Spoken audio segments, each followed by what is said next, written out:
Hello guys, welcome back to my channel. আজকে আমি তোমাদের সাথে শেয়ার করব চিংড়ি মাছের মালাইকারি। তার জন্য আমি এখানে কিছুটা চিংড়ি মাছ নিয়ে এটাকে ফার্স্টে নুন আর হলুদ দিয়ে ম্যারিনেট করে রাখলাম। ভালো করে এটা ম্যারিনেট করার পর তেল দিয়ে কড়াইতে চিংড়িগুলোকে হালকা করে ভেজে নেব।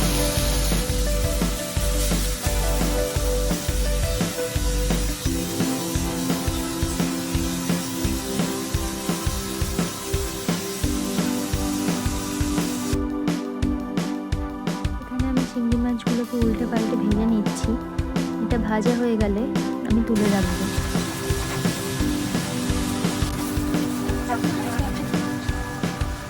এখানে তেলটা গরম হয়ে গেলে আমি এর মধ্যে অ্যাড করে দিচ্ছি গোটা গরম মশলা।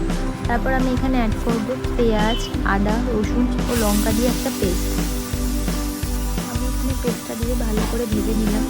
এখানে আমি একে একে গুঁড়ো মশলাগুলো অ্যাড করছি। নুন, হলুদ, জিরে গুঁড়ো আর লঙ্কা গুঁড়ো দিয়ে আমি ভালো করে পেঁয়াজ, রসুন, আদাটাকে কষিয়ে নিচ্ছি।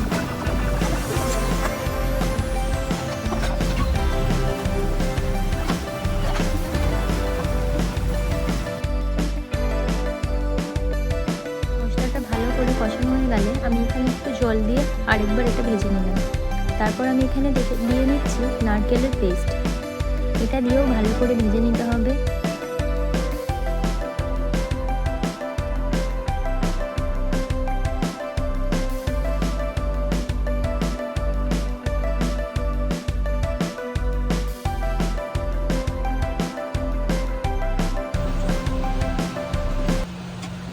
এটা ভালো মতন ভাজা হয়ে এলে আমি এখানে অ্যাড করছি টক দই।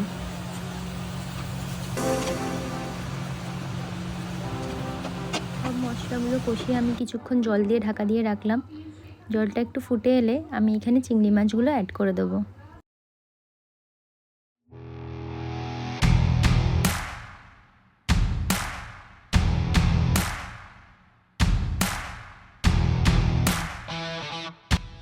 পাঁচ 10 মিনিট লো ফ্লেমে রেখে নামিয়ে নিলেই রেডি চিংড়ি মাছের মালাইকারি।